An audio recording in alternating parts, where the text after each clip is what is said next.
Tata intra V10 है ये गाड़ी, स्टार्ट नहीं हो रही।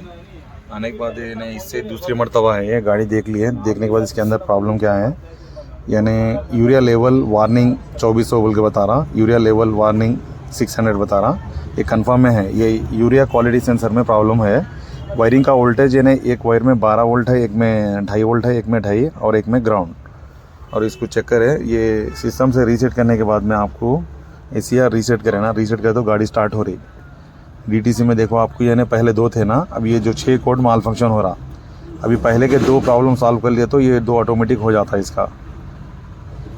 अभी रीसेट करने के बाद में ये 4 का प्रॉब्लम आपको यूरिया क्वालिटी सेंसर रिप्लेस करे तो गाड़ी का प्रॉब्लम सॉल्व होता।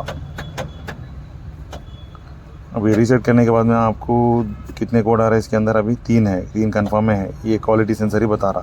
पहले का जो आपको urea quality sensor circuit check कर लिए, निकाल के लगाए थे और फिर वो ओके हो गया।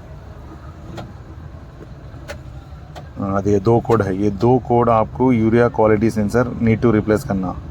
इसका जो यूरिया क्वालिटी के सेंसर का जो नीचे साइड में जो नंबर है ना, 500 नंबर रहता, 500 नंबर, उसका बदलना। और बड़ी गाड़ी का आपको 250 रहता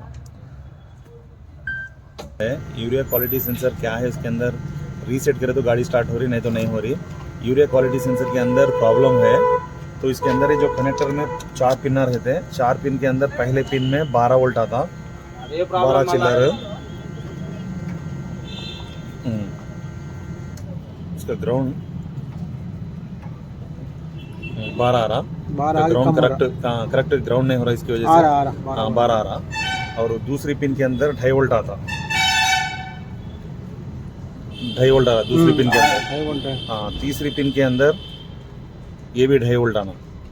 और चौथी पिन के अंदर ग्राउंड है। ये कनेक्टर बताओ। हाँ, ये 12 यानी इसकी सर्किट ओके है। यानी इसके नीचे जो सेंसर है ना, urea quality sensor to replace करने का है, या ब्लू वाला यूरिया क्वालिटी सेंसर 6200 कुछ है। ये नया डालना है, नया डाले तो इसका प्रॉब्लम सॉल्व होता। ये टाटा AC गोल्ड और इंट्रा V10 ये 500 नंबर का रहता है। ये डाले तो आपको गाड़ी का प्रॉब्लम सॉल्व हो जाता। इसके अंदर के जो कोड़ा है ना, मैं कोड़ा में बताता हूँ। अब क्लच है, देखो गाड़ी स्टार्ट हो गई। ये जो इंजन के अंदर जो लिखा है ना, डिनाइटेड आफ्टर 50 किलोमीटर, ये 50 किलोमीटर के बाद में फिर ऐसी प्रॉब्लम आता। Urea quality sensor need to replace करना है। जब तक ये रिप्लेस नहीं करते आपको गाड़ी का प्रॉब्लम सॉल्व नहीं होता।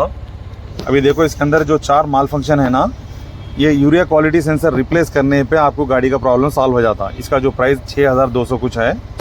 और यूरिया अगर निकालने के बाद में उसको दूसरा नया डालना, या तो उसको क्वालिटी यूरिया क्वालिटी चेक करना। उसका यूरिया क्वालिटी जो टेस्टर है ना, उसके अंदर 32.250 कुछ आता अप्रॉक्सीमेटली। तो उसको आप ओके है तो यूरिया बदलने की ज़रूरत नहीं है। अगर उसका ग्रेड कम है तो नीड टू रिप्लेस करना है। और ये सेंसर भी, और ये 2 डालने पे आपको गाड़ी का प्रॉब्लम सॉल्व होता। अभी देखो इसके अंदर अभी कुछ भी लिखा है, पूर क्वालिटी बता रहा, पर पूर क्वालिटी यानी डिफाइल के अंदर पूर क्वालिटी नहीं है। जो सेंसर के अंदर प्रॉब्लम है, ये सेंसर डालने के बाद ही पता चलता। और सेंसर निकालने के में नीड टू नया डालते हैं ना, नया डालने के जब आपको यूरिया ग्रेड चेक करना 32.250 रहना। अगर उससे ज़रा कम रहता तो आपको वो पूरा नया बदल देना, टाटा का ओरिजिनल डालना।